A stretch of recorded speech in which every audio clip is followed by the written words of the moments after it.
My name's Sam Osborn. I am an engineer here at Lava Room. I've been here for it'll be 9 years tomorrow. Not to date this interview. Not that anybody knows when I started. I went to Case Western, studied music, studied audio recording. My technical experience, I started recording when I was 16. That's like when I got my first at-home recording setup.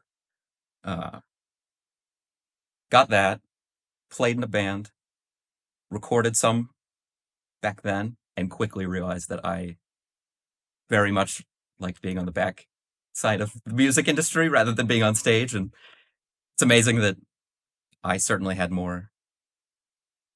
I came in with way more experience in terms of music than anybody I played with, and they were so much more comfortable on stage, and I was not. But being in the studio was very much the place where I was like, oh, I like, I like crafting whatever is going to be the version of the song that everybody's going to listen to.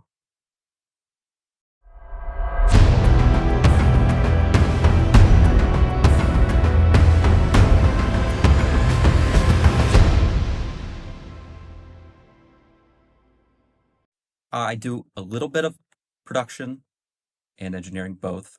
I would say that 90% of sessions are going to be engineering in terms of what I'm doing because people are coming in, they want to record mostly vocals.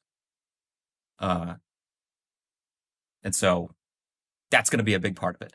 However, I do have clients that want me to be a little more hands-on and want like way more of my opinion on what they're working on, and sometimes way before they come here. And that's much preferred to coming here, not knowing the song. Like when I can actually do some vocal production for somebody, that's usually when the best results come out.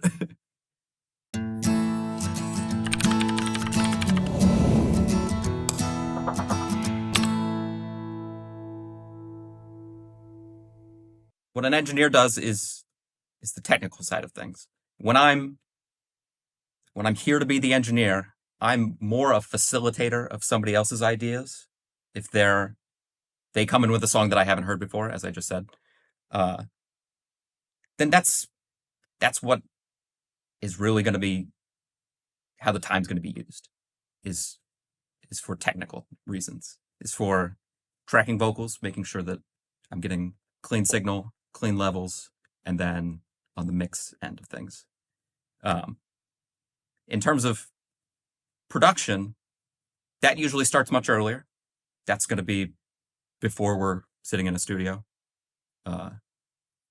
Hopefully a conversation has taken place. Hopefully I like the music. I don't tend to take on production projects where I don't foresee myself being thrilled with the final result. Yeah, production is creative. Engineering is technical. I think that's the big difference.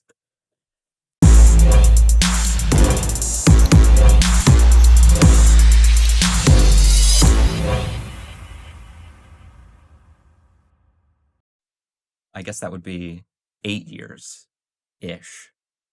Because I started taking sessions here in 2015. It's now 2023 for anybody watching. Yeah, 8 years.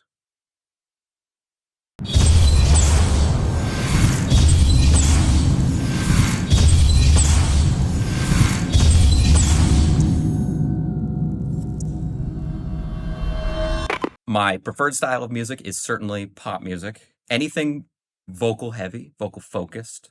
The longer I do this, the more I realize that the top line, the vocals, are by far the most important part and what 99% of people are paying attention to. And I also think that pop music has still, at the highest level of this industry, still holds itself to a very high standard in terms of how things sound technically and how polished the final product is. That is very appealing to me.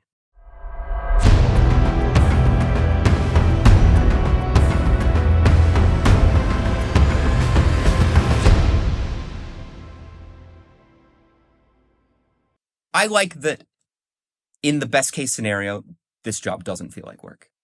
When I'm here with somebody who is incredibly talented and doesn't, and I can already tell that they don't need a lot of back end editing or anything.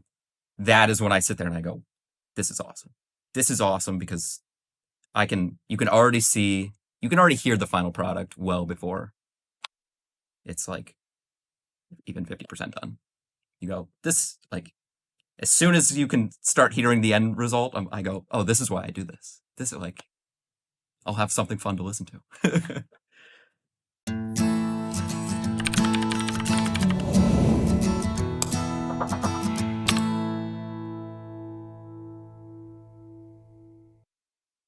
I dislike a lot of the misconceptions that clients come in with in terms of, I think the tools that we have as audio engineers are incredible.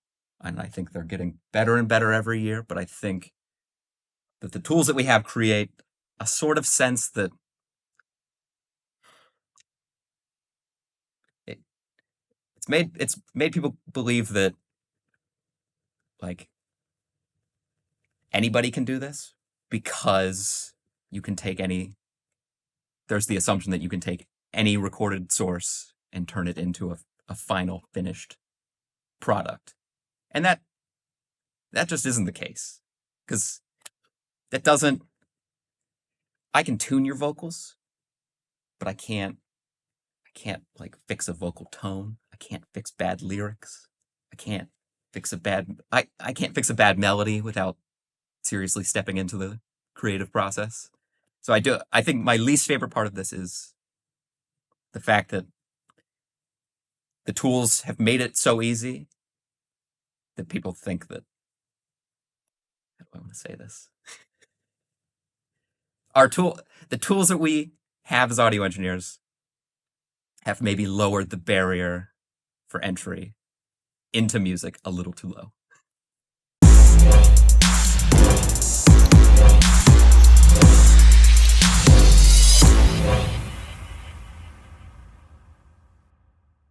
Actually, recently, super recently, over the last 2 weeks, I've been working with this girl, Sienna Bella, she is local, but she splits her time between here and LA.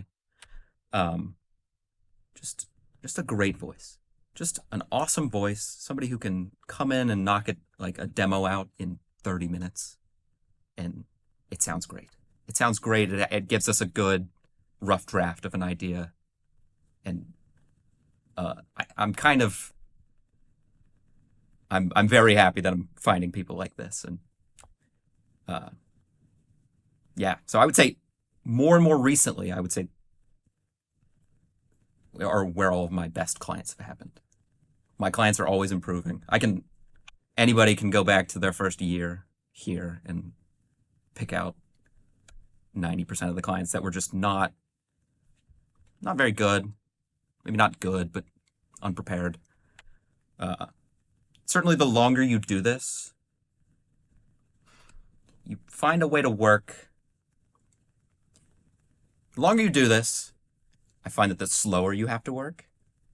And in terms of like, just to be able to do it right and have like, hold yourself to a high standard.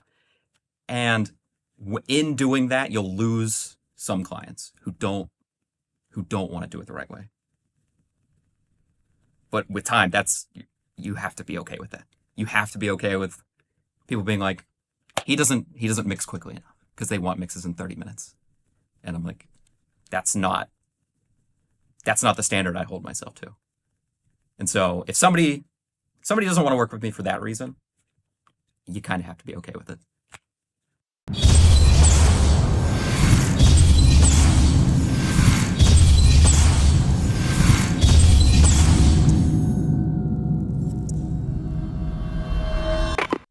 Ooh.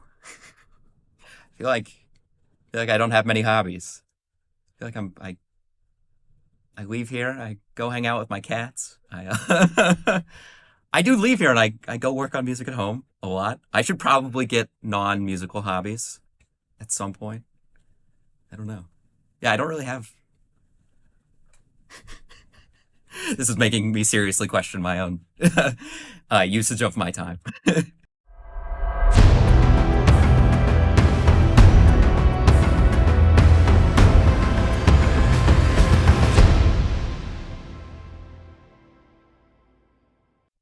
I think that in terms of getting your music to an audience has never been easier in terms of streaming platforms and YouTube.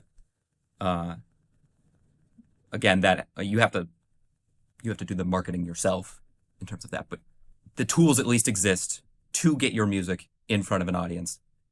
The downside is that it seems like everybody's utilizing that, and now there is just so much music out there that I feel like even great stuff sort of gets swallowed up if it doesn't have a sizable marketing budget. If you don't have a professionally shot music video and you don't pay for it to be like on a Spotify chart, then it's probably going to fly under the radar for the most part, regardless of how great the song is. I think that's I personally don't love that about the music industry, but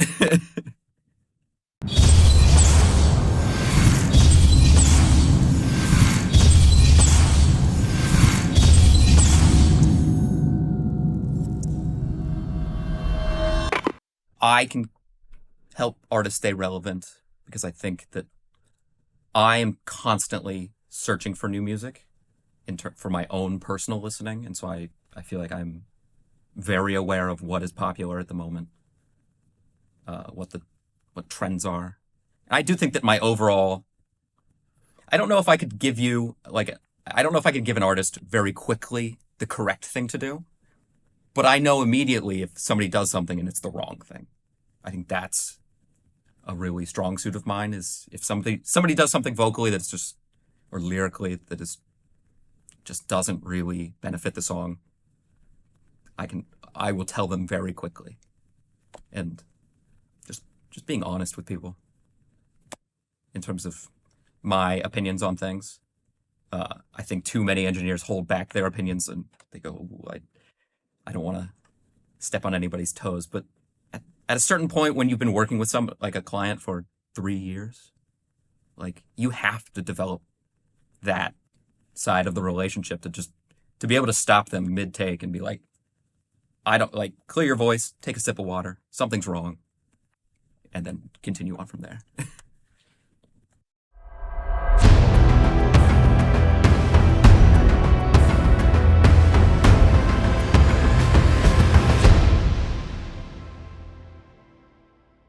What I think my clients like most about working with me is that because 99% of what I do is vocals, I feel like I've focused really hard on that and have learned how to make the vocal tracking process really smooth for somebody and quick.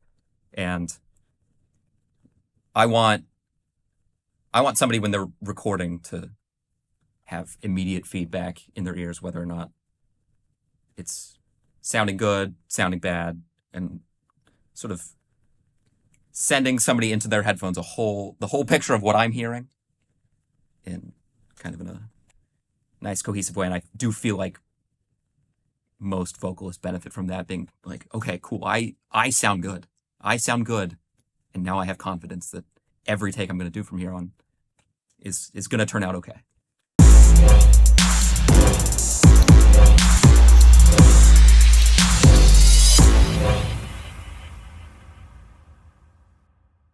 A judgment-free environment in terms of I get a lot of kids that come in here very, very nervous, and I always just remind them there's no possible way that you'll be the worst thing I've ever heard, because you do this for long enough, you hear some stuff. Yeah, I'm not here to judge anybody. I'm here to help you. If I'm in any way making somebody feel comfortable or uncomfortable about what they're singing, then I'm doing my job totally incorrectly.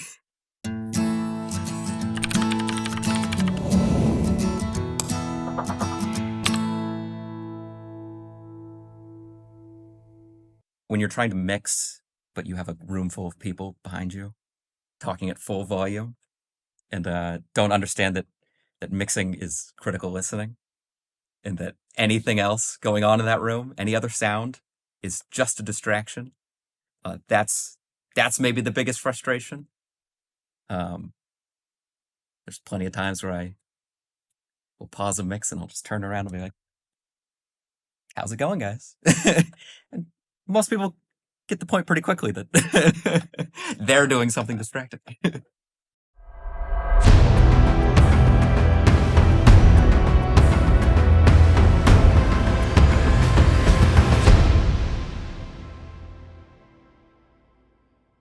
Any sort of happy accidents in terms of experimenting with sounds? Because there's plenty of times where a client doesn't have a great idea of what they want to do with a section of a song or a vocal or whatever. And you just start trying stuff.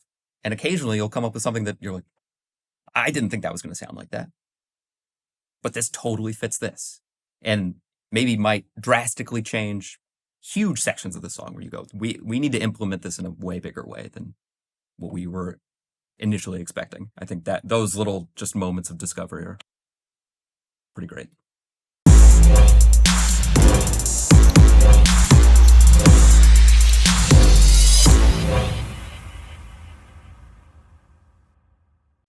The Swedish producer Max Martin. He is, I mean, just to be able to pick his brain about his work over the last, 35 years in the pop music industry is one of the, if not the most successful producer. I think that would be right up my alley.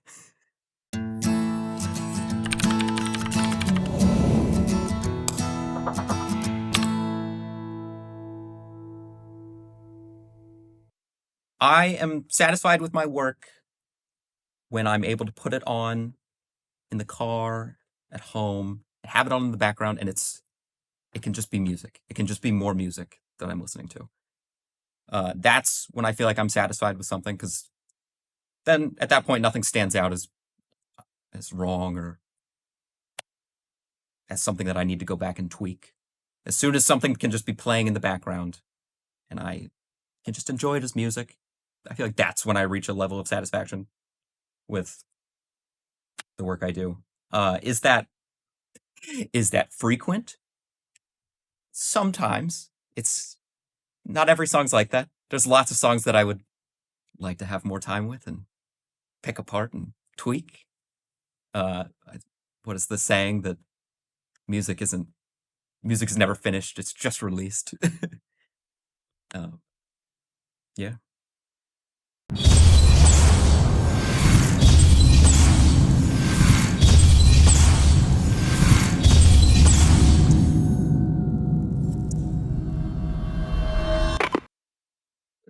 I have a specific thing that happened maybe 4 years ago. And this just goes for any young person writing a song. This drives me crazy. It's when somebody goes into the booth and they start singing and suddenly the song is way too high for them or way too low for them.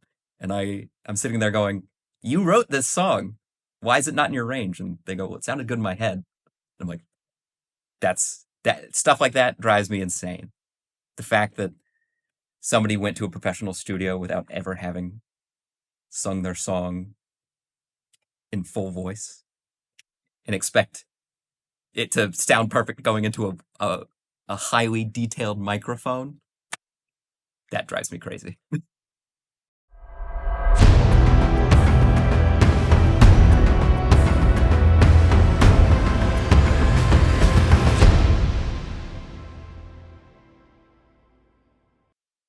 I've never considered doing anything else. This is really all I know. Do I think I would be good at other things? Probably. It's just not really what I want to spend my time doing. Yeah, I feel like if I were to pivot now, I would look back with some pretty deep regrets.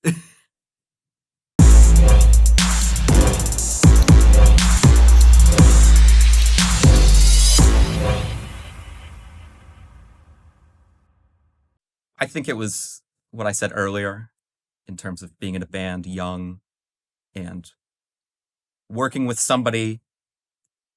I worked with this producer, Tyler Smith, who works out in LA now. Um, and he made me realize how much you can do with so little in terms of like we worked in this guy's bedroom, but he made his limited tools work. Um, but I mean, beyond that, just seeing how things work on the back end and seeing how much songs can change in in the studio, I think that was incredibly appealing. Because, I mean, I was 16. We came in with a bunch of 4-minute long pop punk songs and chopped them all down to be 240. And I was like, wow, these songs are way better now. Like, these are something that I want to listen to now and perform. Whereas if I were to go back and listen to the old versions, they're just a chore to listen to because they're so long. And so just seeing how much gets done behind the scenes, I feel like that really made it clear that I want to be doing this.